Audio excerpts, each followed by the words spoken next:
நம்மளில் சில பேர் ரொம்ப தைரியமாக இருப்பாங்க. நாம் கூட சொல்கிறது உண்டு, அந்த ஆளுகிட்ட வர்றதுக்கு எமன் கூட பயப்படுவான் அப்படின்னு சொல்கிறது உண்டு. தைரியசாலிகளை நெருங்கிறதுக்கு எமன் பயப்படுவான் அப்படின்னு சொல்கிறது உண்மை தான். அது பொய் இல்லை. மன வலிமை இருக்குது பாருங்கள், அது மனுஷனை காப்பாற்றும். இது மருத்துவ ரீதியான உண்மை. உடல் கோளாறுகள் மன ஆரோக்கியத்தை பாதிக்கும். மன எழுச்சி, மன போராட்டம் இதெல்லாம் உடல் இயக்கத்தில் மாறுதலை உண்டாக்குது. சில வகையான நோய்களுக்கும் மனசுக்கும் இருக்கிற சம்பந்தம் என்னங்கிறத பற்றியெல்லாம் இப்போ ஆராய்ச்சி பண்ணுறாங்க. ஆஸ்மா, மூட்டு வலி, பெருங்குடல் அழற்சி, உயர் இரத்த அழுத்தம், சோரியாசிஸுங்கிற தோல் வியாதி, வயிற்று புண்ணு, இந்த தைராய்டு நச்சுத்தன்மை, இது மாதிரி நோய்களை உண்டாக்குறதுல மனசோட பங்கு என்னங்கிறத பற்றியெல்லாம் ஆய்வு பண்ணி பார்த்துருக்குறாங்க. எதுக்கு எடுத்தாலும் சோர்ந்து போகிறது, தோண்டு போகிறது, இப்படிப்பட்ட மனவாகு, அதோட யாரும் நமக்கு உதவ முடியாது அப்படிங்கிற மனோபாவம், கைவிடப்பட்ட மனநிலைமை, இதெல்லாம் நோயோட தீவிரத்தை ரொம்ப அதிகரிக்க செய்யுதான். இவங்கெல்லாம் அந்த கைகால் வலிக்குது, உடம்பு அசதியாக இருக்குது, தூக்கம் வரல, முதுகு வலிக்குது, உடம்புல உணர்ச்சி குறையுது, கை கால் விரல்லாம் மரத்து போகுது, இப்படி ஏதாவது சொல்லிக்கிட்டு டாக்டர்களை தேடி வந்துக்கிட்டு இருப்பாங்க. நெஞ்சு வலி யாருக்கு வருது தெரியுமா? பதற்றம், போட்டி மனப்பான்மை, அளவுக்கு அதிகமான வேகம், துடிப்பு, பேராசை, இதுலேயும் கட்டுப்பாடு, நேரம் தவறாமை, அப்புறம் இதெல்லாம் உள்ள மனவாக உள்ளவங்க இருக்கிறாங்கல்ல, அவங்க பெரும்பாலும் நெஞ்சு வலிக்கு ஆளாயிடுறாங்களாம். ஃப்ரீட்மேன் அப்படிங்கிறவர் நிறைய ஆராய்ச்சியெல்லாம் பண்ணி பார்த்துட்டு இதை உறுதிப்படுத்தியிருக்கிறார். அவர் பண்ணின ஆராய்ச்சியில் என்னெல்லாம் தெரிய வந்தது தெரியுமா?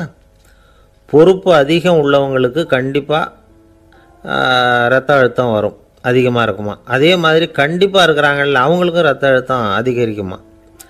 இரத்த அழுத்தம் தனக்கு அதிகமாக இருக்குங்கிறத தெரிஞ்சுக்கிட்டவங்க தலைவலி, மயக்கம், இந்த தலை சுத்தல், அசதி, இது மாதிரியான உணர்வுகளை அவங்களுக்கு வந்துடும், அது மாதிரி உணர்வு. ஆனால் உண்மை என்ன தெரியுமா? இதெல்லாம் இரத்த அழுத்தத்தினால இல்லை. இரத்த அழுத்தம் கட்டுப்பாட்டுக்குள்ளே இருந்தால் கூட இவங்க இப்படி நினைக்கிறாங்களாம். இதுக்கு காரணம் மனசு தான் அப்படிங்கிறார் அவர். சில பேர் எப்படி தெரியுமா? ஒருத்தர் மாரடைப்பால் இறந்து போனார் அப்படின்னு கேள்விப்பட்டால் போதும், இறந்து போகிறதுக்கு காரணம் இதயம்தான் அப்படிங்கிற பீதியால், இதய தளர்ச்சி அப்படிங்கிற மனநோயால் பாதிக்கப்படுறார். இவங்கெல்லாம் அடிக்கடி தங்களுடைய இதய பகுதியை தொட்டு பார்த்துக்குவாங்க, நாடியை பிடிச்சி பார்த்துக்குவாங்க, அடிக்கடி மூச்சை உள்ளுக்கு இழுத்து வெளியில் விட்டு வலி வருதா அப்படின்னு பார்த்துக்கிட்டு இருப்பாங்க. வேறு எங்கேயாவது வலிச்சா கூட நெஞ்சை வலிக்குதா அப்படின்னு பார்ப்பாங்க. நெஞ்சு வலிக்குதுன்னு கூட சில பேர் சொல்ல ஆரம்பிச்சிருவாங்க. ஆஸ்மாவுக்கும் மனசுக்கும் சம்பந்தம் உண்டு. தீர்வு காண முடியாத மன போராட்டங்கள் எல்லாத்துக்கும் அடுத்தவங்களையே சார்ந்து இருக்கிற மனநிலை, இதெல்லாம் ஆஸ்மாவினுடைய தீவிரத்தை அதிகப்படுத்திடும். பயம், இது எப்படின்னா என்ன நடக்குமோங்கிற பதற்ற நிலை, அப்புறம் இந்த பயம், இதெல்லாம் சுவாசித்தலை அதிகரிக்க செய்யுது இல்லையா. இதனால் இரத்தத்தின் காரத்தன்மை அதிகமாகி நோயின் தீவிரமும் அதிகமாகுது.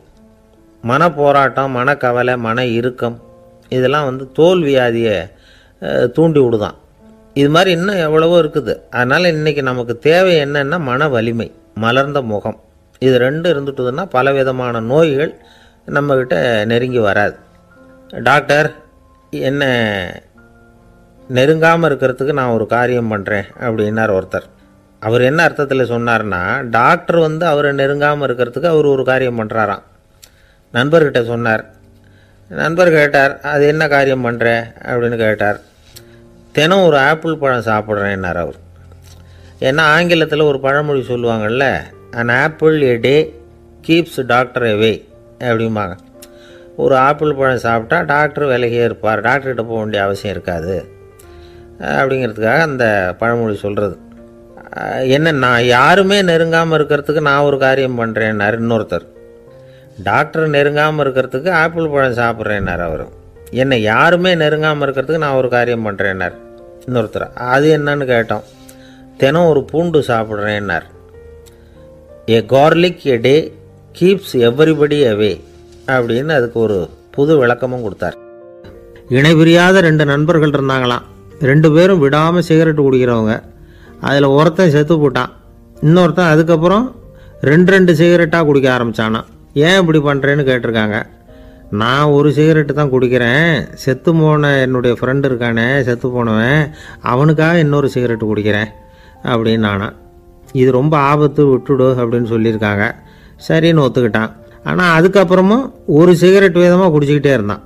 சிகரெட்டு பழக்கத்தை நீ இன்னும் விடலையான்னு கேட்டாங்களாம். அந்த பழக்கத்தை நான் எப்போ விட்டுட்டேன், இப்போ நான் குடிக்கிறது என் ஃப்ரெண்டுக்காக அப்படின்னு நானா. இவங்கெல்லாம் எப்படி திருந்துறது? Subscribe Hello TV Tamil. ஒரு மனுஷனை பார்த்து என்கிட்ட வாலாட்டாதே அப்படின்னு சொன்னா அவன் நம்மகிட்ட ஏதோ வம்புக்கு வர்றான்னு அர்த்தம். ஒரு நாயை பார்த்து யாரும் என்கிட்ட வாலாட்டாதே அப்படின்னு சொல்றது இல்லை. ஏன்னா நாய் வாலாட்டுனா அது நம்மகிட்ட தன்னுடைய நன்றியை தெரிவிக்கிறதாக நினச்சிக்கிட்டு இருக்கிறோம். ஆனால் அது அப்படி இல்லை அப்படின்னு சொல்கிறாங்க அது சம்பந்தமான நிபுணர்கள். ஒரு நாய் தன்னுடைய வாலை இந்த பக்கமும் அந்த பக்கமுமா இப்படியும் அப்படியும் ஆட்டிக்கிட்டு இருந்தா அது பதட்டத்தில் கூட இருக்கலாம். நாய் நட்பாக இருந்தாலும் வாலாட்டும், ஆத்திரத்தில் இருந்தாலும் வாலாட்டும், கோபத்தில் இருந்தாலும் வாலாட்டும், குழப்பத்தில் இருந்தாலும் வாலாட்டும், மகிழ்ச்சியாக இருந்தால் கூட அது வாலாட்டும். அதை நாம் தப்பாக புரிஞ்சுக்கிட்டு அதுக்கிட்ட போய் மாட்டிக்கக்கூடாது. நாயை பற்றி எனக்கு நல்லா தெரியும் அப்படின்னு சொல்கிறவங்க கூட அதுக்கிட்ட கடி வாங்கிட்டு நிற்கிறது உண்டு. நிபுணர்கள் என்ன சொல்கிறாங்க தெரியுமா? எப்போவுமே நாய்கள் திடீர்னு கடிச்சு விடுறதில்ல, கடிக்கிறதுக்கு முன்னாடி சில அறிகுறிகளை காட்டும். அதை சரியாக புரிஞ்சுக்கிட்டோம்னா தப்பிச்சுக்கலாம். ஒரு வீட்டுக்கு போகிறீங்க, அங்கே புதுசாக ஒரு நாயை பார்க்குறீங்க, உடனே அதுக்கிட்ட போய் குனிஞ்சு சிரிச்சுக்கிட்டே அது தலையில் தட்டுறீங்க. இது ரொம்ப தப்பான். ஒரு நாய் இன்னொரு நாயை நேருக்கு நேர் பார்த்து பல்ல காட்டுனா அது தன்னுடைய தன்முனைப்பை காட்டுதுன்னு அர்த்தமா. உன்னை விட நான் பெரியவன் அப்படின்னு சொல்லுதுன்னு அர்த்தம். அதனால் நீங்கள் அது மாதிரி கிட்ட போய் சிரிக்கிறோம் அப்படின்னு நினச்சிக்கிட்டு பல்ல காட்டினா உங்களையும் எதிரியாக நினச்சிரும். இன்னொரு விஷயம் என்னென்னா, தலையில் தட்டுனா நாய்க்கு பிடிக்காது. அது தன்னை அடக்கிறதாகவும் அச்சுறுத்துறதாகவும் நினச்சிக்கிட்டு இருக்கும். சரி, அப்படின்னா புதுசாக ஒரு இடத்துல அல்லது வீட்டில் நாய்க்குட்டியை பார்த்தா என்ன பண்ணுறது? நீங்கள் சும்மா இருங்க, அதுவாக கிட்ட வரட்டும். அதுக்கப்புறம் அதுக்கிட்ட கனிவாக பேசுங்க. கன்னம், மார்பு, தோல் இங்கெல்லாம் தட்டலாம், தப்பு இல்லையா? தலையில் தான் தட்டப்படாதான். ஒரு நாய் உங்களை நோக்கி ஓடி வருது, நீங்களும் ஓடுனா அது துரத்த ஆரம்பிச்சிடும். அசையாமல் சில மாதிரி நின்றுடுங்க, அது கிட்ட வராது. அதுக்கு ஆர்வம் இல்லாமல் போயிடும். ஒரு தெருவில் சின்ன பிள்ளைங்க நிறைய பேர் விளையாடிக்கிட்டு இருக்கிறாங்க. அப்போ சில நாய்கள் அங்கே ஓடி வருது. எல்லாரும் ஓடினாங்க. அப்படி ஓடுறப்போ ஒரு பையன் கால் தடிக்கு கீழே விழுந்துட்டான். என்னாச்சு தெரியுமா? துரத்திட்டு வந்த நாய்கள்லாம் கீழே விழுந்தவன ஒன்றும் செய்யலை, அவன்கிட்டே போகல. ஓடிக்கிட்டு இருந்தாங்கல்ல பசங்க, அவங்கள துரத்திக்கிட்டு அவங்க பின்னாடி ஓடிச்சான். அதுதான் நாய்களுடைய சுபாவம்.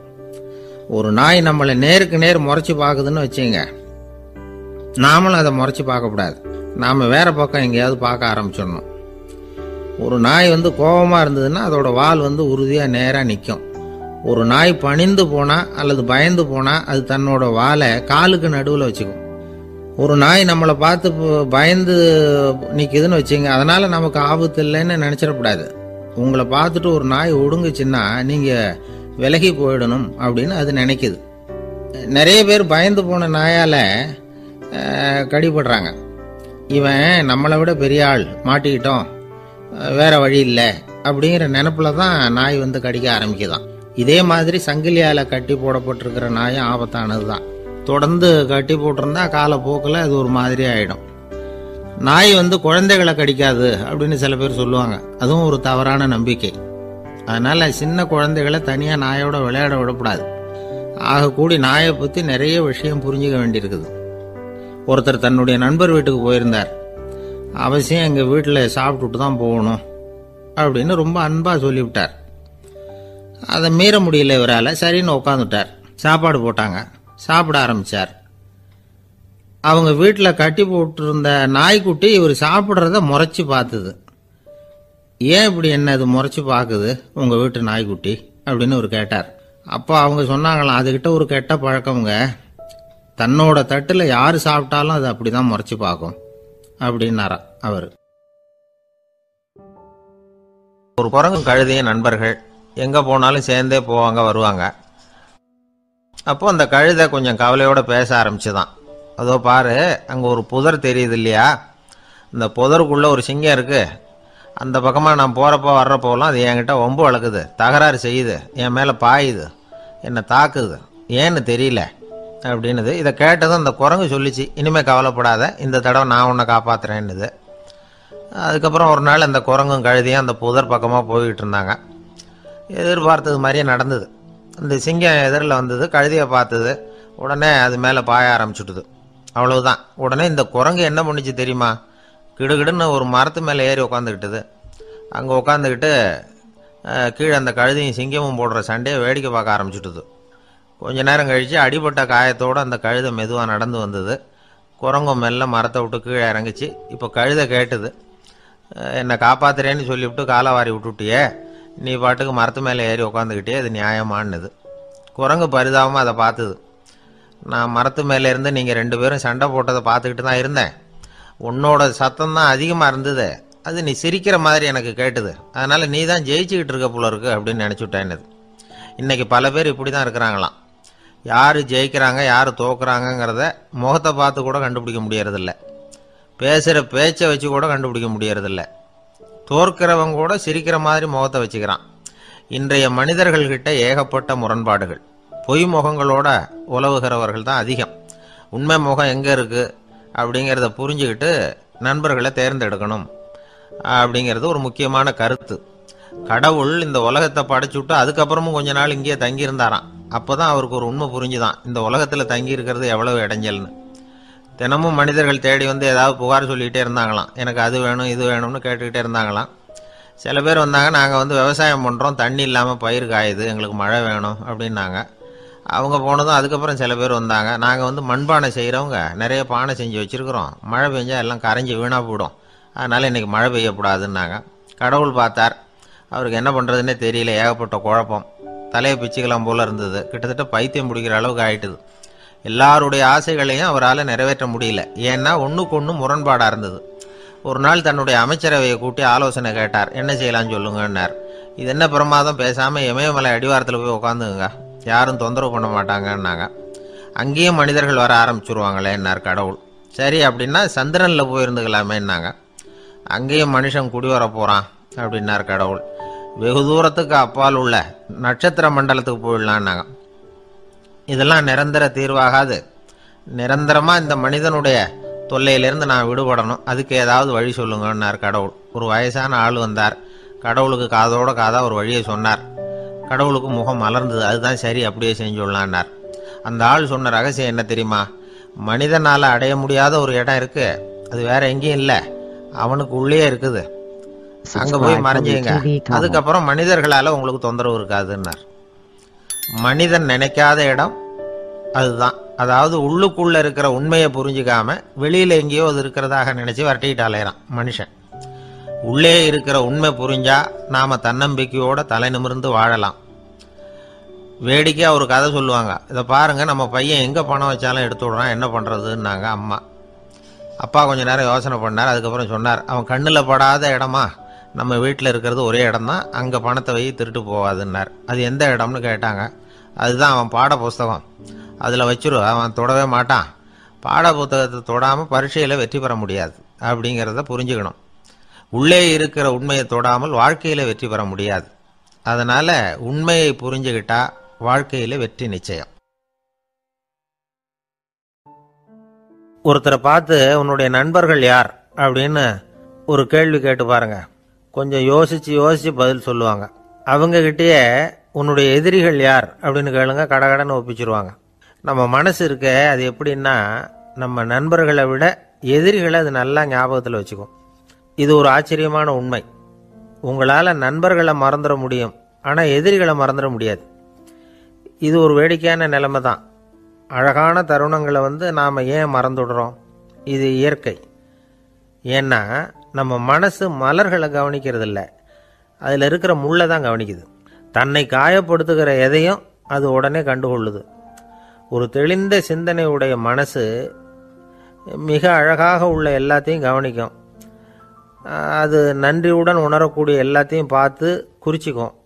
இப்படிப்பட்டவங்க வாழ்க்கை இயல்பாகவே நல்லா அமையும். அது ரொம்ப அபூர்வம். மனசில் உள்ள ஒரு சிறிய அமைப்பை மாற்றுவதை பொறுத்து தான் இந்த விஷயம் அப்படிங்கிறார் ஓஷோ. ஒரு யூத கோவில் இருந்து தான், அது யூதர்களின் மடமாகவும் இருந்தது. அங்கே ஒரு தலைமை குரு, அவர் ரொம்ப கண்டிப்பானவர். அந்த கோவிலை ஒட்டி ஒரு தோட்டம். ஒரு நாள் காலையில் அந்த தோட்டத்தில் 2 இளம் யூதர்கள் நடந்து போய்கிட்டு இருக்கிறாங்க. காலையில் 1 மணி நேரம், மாலையில் 1 மணி நேரம் அவங்க அந்த தோட்டத்தில் நடக்கிறதுக்கு அனுமதி உண்டு. மற்ற நேரங்களில் அவங்க மத புத்தகங்களை படிக்கணும், பிற விதிமுறைகளை கடைபிடிக்கணும். அந்த 2 பேருமே தொடர்ந்து புகைப்பிடிக்கிற பழக்கம் உள்ளவங்க. ஆனால் கோவில் மடத்தில் இருக்கிறப்போ அவங்க புகைப்பிடிக்க முடியாது, அது கடுமையான குற்றம். சரி, நாம் தோட்டத்தில் இருக்கிறப்போவாவது புகைப்பிடிக்கலாமா அப்படின்னு ஒரு ஆசை அவங்க 2 பேருக்குமே. இருந்தாலும் பயம். இப்படி கேட்டால் மதகுரு என்ன சொல்லுவாரோ அல்லது என்ன செய்வாரோங்கிற பயம். இப்படியே கொஞ்ச நாள் ஆச்சு.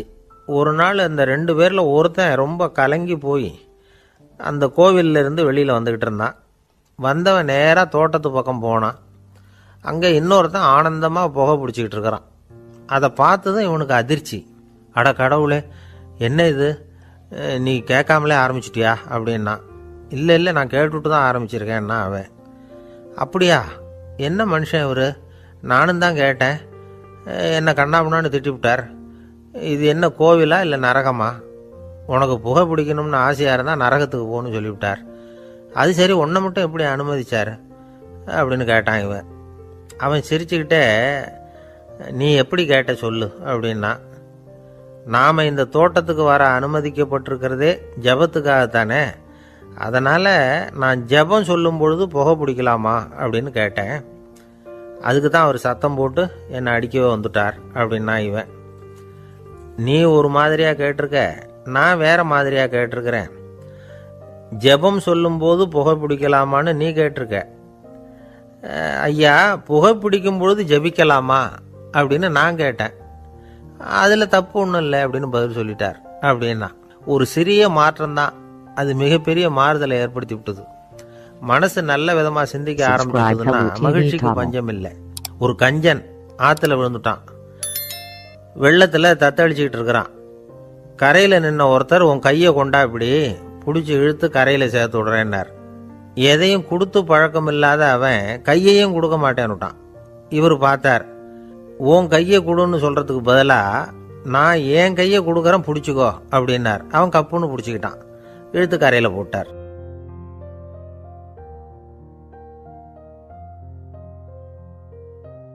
ஜப்பானில் உள்ள ஒரு புத்த விகாரை. அங்கே ஒரு வயசான பௌத்த குரு தங்கியிருக்கிறார். ஒரு நாள் ராத்திரி கடுமையான குளிர், அவரால் தாங்க முடியல. பார்த்தார், மரத்தில் செஞ்ச புத்த சிற்பங்கள் அங்கே நிறைய இருந்தது. அதில் ஒன்றை எடுத்து அதுக்கு தீ மூட்டி அந்த நெருப்பில் குளிர் காஞ்சிக்கிட்டு இருக்கிறார். மர சிற்பம் தீ வச்சதும் படபடன்னு வெடிக்க ஆரம்பிச்சுட்டுது. அந்த சத்தத்தை கேட்டதும் அந்த புத்த விகாரையின் குருக்கள் வெளியில் ஓடி வந்தார். இவர் ஆனந்தமாக குளிர் காஞ்சிக்கிட்டு இருக்கிறார். அவரால் பொறுத்துக்க முடியல. தெருவில் தெரிஞ்சுக்கிட்டு இருந்த அந்த பெரியவரை இங்கே தங்க அனுமதிச்சதே அவர் தான். இவர் இப்படி பண்ணுறாருன்னு நினச்சிக்கிட்டே அவரை கோபமாக பார்த்தார். ஏன் இப்படி கோபமாக பார்க்குறீங்க, இப்படி வந்து உட்காருங்க அப்படிங்கிறாரு இவர். அவருக்கு இன்னமும் கோபம் வந்துட்டுது. எங்கள் கடவுளை வந்து எரிச்சுட்டீங்களே அப்படின்னு சத்தம் போட்டாராம். அப்படியா அப்படின்னு கேட்டுக்கிட்டே அந்த சாம்பலை கிளறினார் இவர். என்ன செய்கிறீங்கன்னு கேட்டிருக்காரு அவர். நான் எலும்புகளை தேடுறேன்னாராம். நீங்கள் ஒரு பைத்தியம், இது ஒரு மர சிற்பம், இதில் எலும்புகள் கிடையாது அப்படின்னாராம். அவருக்கு கோபம் வந்துட்டுது. உடனே வெளியில் போங்கன்னு கத்தியிருக்கார். வெளியில் தள்ளி கதவையும் சாத்தி விட்டாராம். மறுநாள் காலையில் கதவை திறந்து பார்த்தா அந்த வயசான பெரியவர் ஒரு மைல்கல் மேலே சில காட்டு பூக்களை வச்சு புத்தம் சரணம் கச்சாமின்னு சொல்லிக்கிட்டே இருக்கிறார். இவருக்கு சந்தேகமாக போட்டுது. கிட்ட போனார். என்ன செஞ்சுக்கிட்டு இருக்கீங்கன்னு கேட்டார். இது என்னுடைய காலை நேர பிரார்த்தனைனாராம். நிஜமாவே நீங்கள் ஒரு பைத்தியமாக தான் இருக்கணும், ஏன்னா அது ஒரு மைல்கல் அப்படின்னாராம். இப்போ அந்த பெரியவர் சொன்னாராம், நீங்கள் ஒரு மரத்தை புத்தராக நினைக்கும் பொழுது நான் ஏன் ஒரு மைல்கல்ல புத்தராக நினைக்கக்கூடாது? நான் வந்து புத்தரை எரிக்கலாம், ஏன்னா அவரை நான் நேசிக்கிறேன். அந்த சிற்பம் வந்து மரத்தால் ஆனதுங்கிறது எனக்கு தெரியும். நான் ஒரு மைல்கல்லை தொழலாம், ஏன்னா அது எனது பூக்களை தாங்குது. நான் இந்த மைல்கல்லுக்குள்ளே மறைஞ்சிருக்கிற புத்தரை பார்க்குறேன். யாராவது ஒரு சிற்பி இதை சிலையாக்கினாதான் நீங்கள் புத்தரை பார்க்க முடியும். அன்னைக்கு ரொம்ப குளிராக இருந்தது. நான் எனக்குள்ளே இருக்கிற புத்தரையும் பாதுகாக்கணும். உள்ளே இருக்கிற புத்தரை காப்பாற்றுறதுக்காக வெளியில் உள்ள புத்தரை எரிக்கலாம், அதில் ஒன்றும் தப்பு இல்லை. அது அவருடைய போதனையிலேயே இருக்கு. உனக்குள் ஜோதியாக இரு அப்படிங்கிறது அவருடைய போதனை. என்னுடைய புத்தர் வந்து குளிர்ல நடுங்கிட்டு இருந்தார். அந்த மர சிற்பங்கள் வெயில் மழையில உணர்ச்சி இல்லாம இருந்தது, அதனால அப்படி பண்ணினேன். ஆனா நீங்க என்ன பண்ணீங்க? நான் ஒரு மர புத்தரை எரிச்சதுக்காக உயிருள்ள புத்தரை வெளியில தள்ளி கதவை சாத்தினீங்க அப்படின்னாராம் அந்த பெரியவர். உண்மையான பக்திங்கிறது இதுதான். அதாவது உனக்குள் ஜோதியாக இரு அப்படின்னு புத்தர் சொன்னார் இல்லையா, அது மாதிரி தனக்குள் ஜோதியாக இருக்கிற இந்த காலத்து ஆசாமிகள் நிறைய பேர் உண்டு. எப்பவும் போதையிலேயே இருக்கிறவங்க. ஒரு நாள் நடு ராத்திரி ஒரு மது கடையில் ஒரு ஆள் அங்குள்ள சிப்பந்திகள் கிட்ட கேட்டுக்கிட்டு இருக்கிறான். மறுபடியும் இந்த கடை எப்போ திறப்பாங்கன்னு கேட்டானா. நாளைக்கு காலையில் 8 மணிக்கு திறப்பாங்க அப்படின்னு நானா அங்கே இருந்த ஆள். அவன் திருப்பி திருப்பி அதையே கேட்டுக்கிட்டு இருக்கான். இவனுக்கு பதில் சொல்லி சொல்லி அழுத்து போச்சு.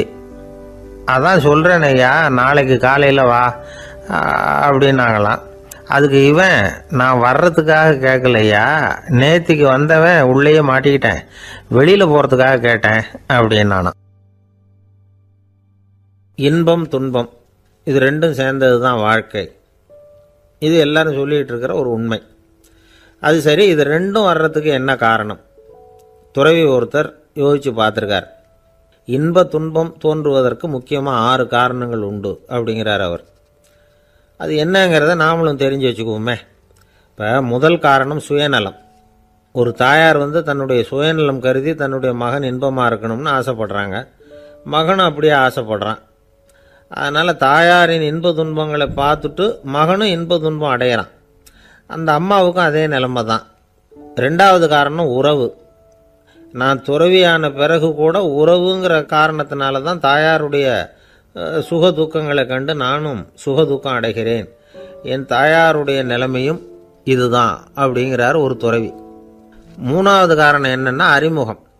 எனக்கு அறிமுகமான ஒருத்தரை ரயில் நிலையத்தில் சந்திக்கிறேன்.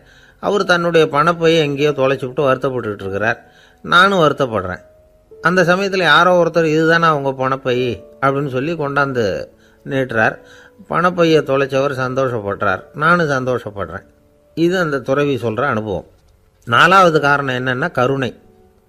எனக்கு முன்னே பின்னே தெரியாத ஒருத்தனை யாரோ ஒருத்தன் அடித்து காயப்படுத்தி போடுறான். கருணை காரணமாக நான் அதுக்காக துக்கப்படுறேன். 5வது காரணம் எதையும் நம்புறது. ஒரு பசுமாட்டை ஒரு முரணை அடிச்சுக்கிட்டு இருக்கிறான் அப்படின்னு ஒருத்தர் வந்து நம்மகிட்ட சொல்கிறாருன்னு வைங்க, உடனே நான் துக்கப்படுறேன்.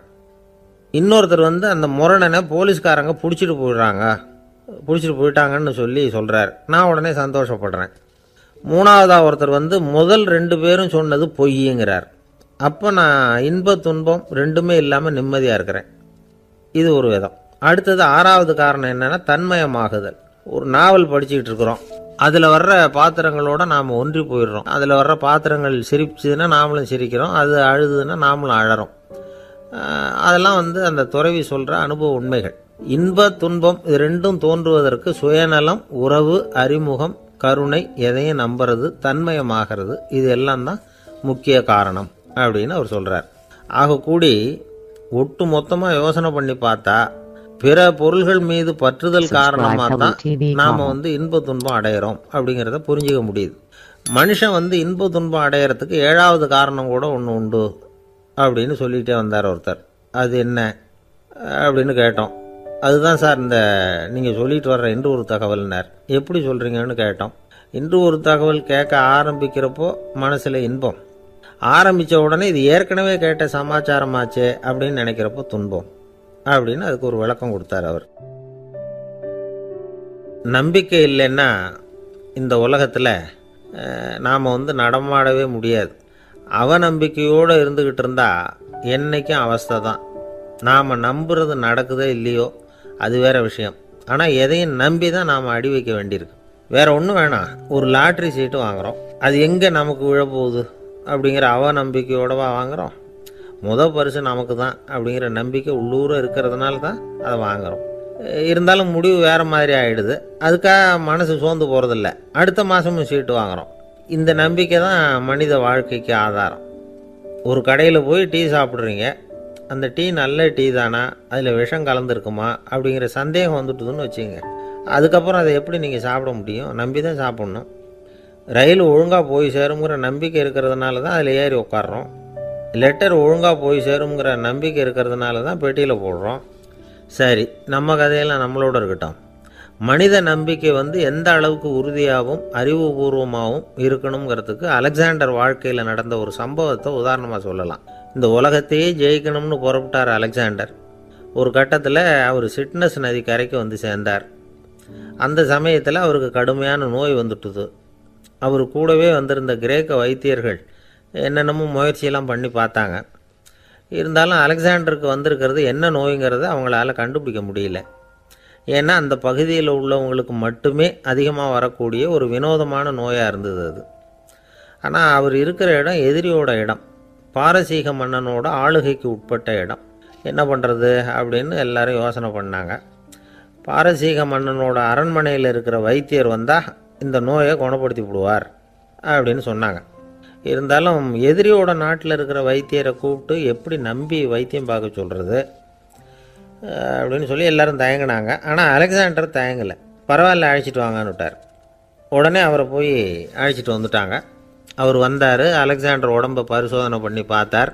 சரி, இதை குணப்படுத்தி விடலாம், பயப்பட வேண்டியதில்லை. ஆனால் இதுக்கு ஒரு மூலிகை ரசம் தயார் பண்ணி கொடுக்கணும்.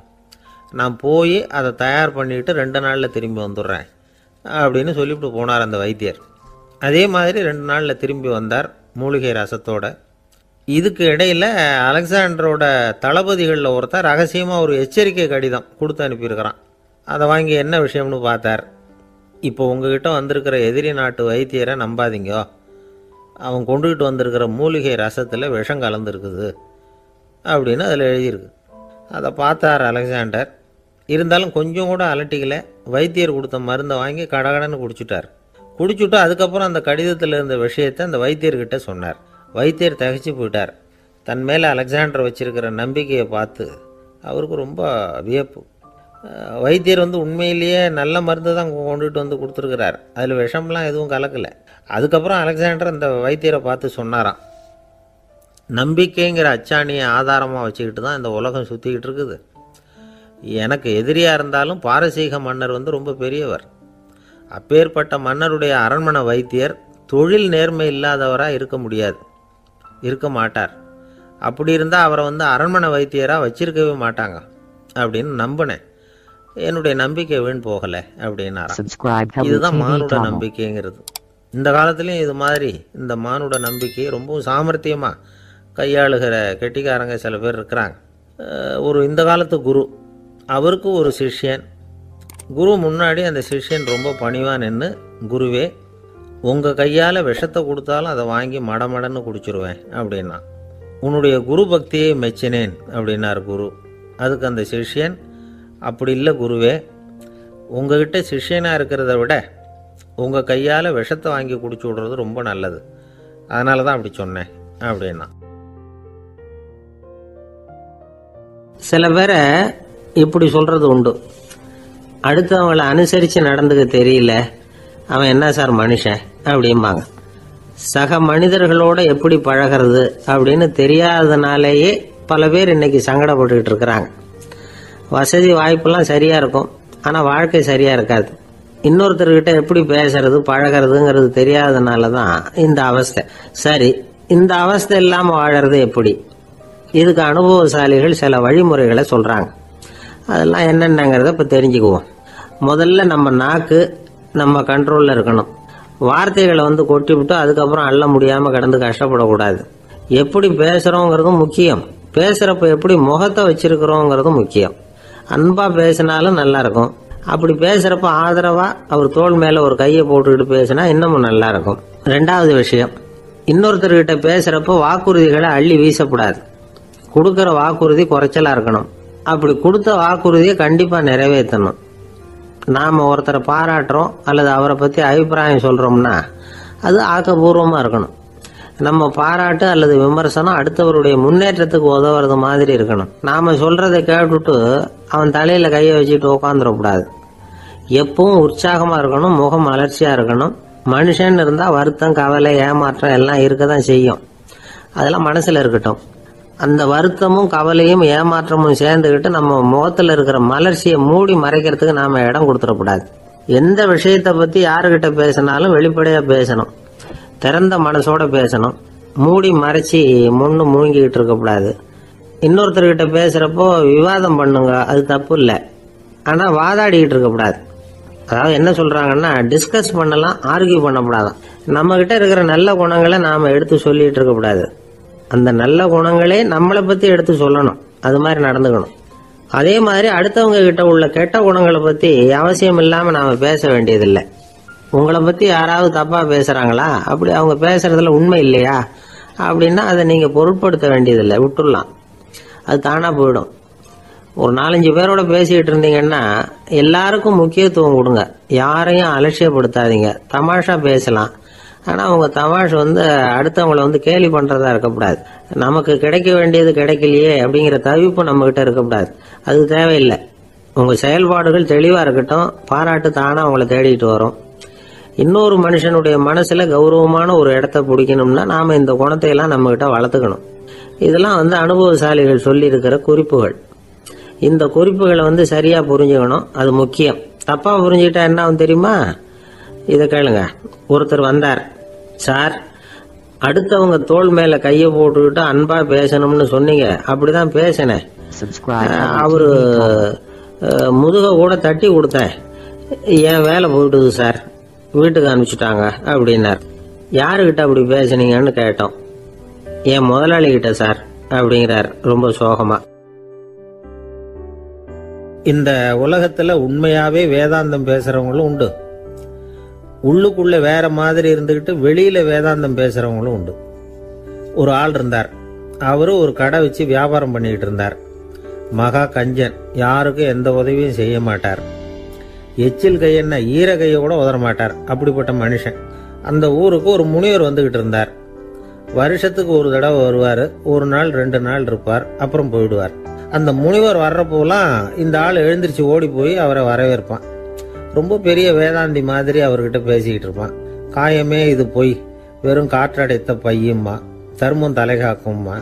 பணம் என்ன சார் பணம், இன்னைக்கு ஒருத்தன் கையில இருக்கும், நாளைக்கு ஒருத்தன் கையில இருக்கும், எல்லாம் மாயம். எனக்கு தான் இன்னமும் இந்த சம்சார பந்தத்திலிருந்து விடுபடுறதுக்கு நேரம் வரலேம்மா. அந்த முனிவரும் இந்த ஆள் இப்படி சொல்றதை கேட்ட உடனே, ஏப்பா அப்படி சொல்ற, இப்ப கூட நீ சரின்னு சொல்லு, உனக்கு தீட்சை கொடுத்து இதுல இருந்து விடுபடுற ஞானத்தை போதிக்கிறேன் பார். உடனே அந்த ஆள் என்ன சொல்லுவான் தெரியுமா?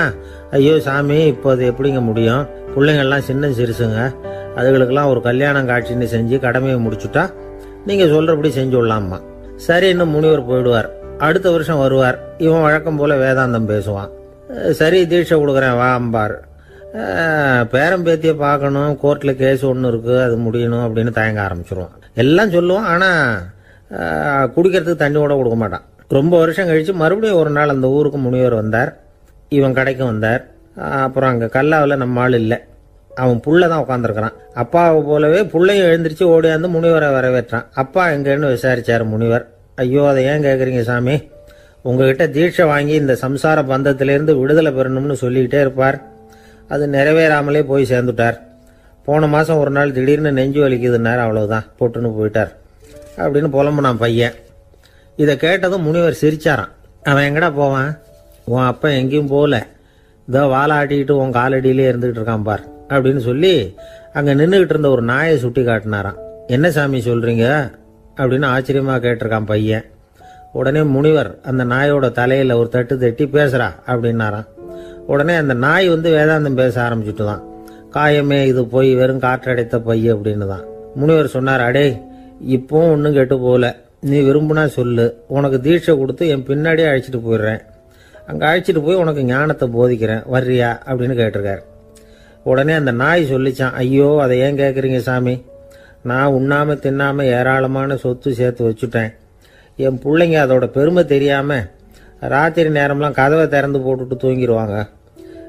அதனால இப்படி நாயா பிறந்து ராத்திரி பகலாக சுற்றி சுற்றி காவல் காத்துட்டு கிடக்கிறேன். இப்போ எப்படி சாமி வர முடியும் அப்படின்னு கேட்டுதான். அறியாமையிலேயே சுகம் கண்டு இப்படி இருக்கிற ஆளுங்களுக்கு எப்படி விடுதலை கிடைக்கும், எப்போ விடுதலை கிடைக்கும் அப்படின்னு கேட்கிறார் தசாவதானி, திருக்குறள் பேர் ராமையா. அவர் கேட்கறது நியாயம் தானே. இந்த காலத்து பையன் ஒருத்தன் அப்பா கிட்ட சொன்னான், அப்பா இன்னைக்கு நான் 1 ரூபா மிச்சப்படுத்தி விட்டேன் அப்படின்னு. நானும் அப்படியா, என்னடா பண்ணேன்னு கேட்டிருக்காரு அப்பா.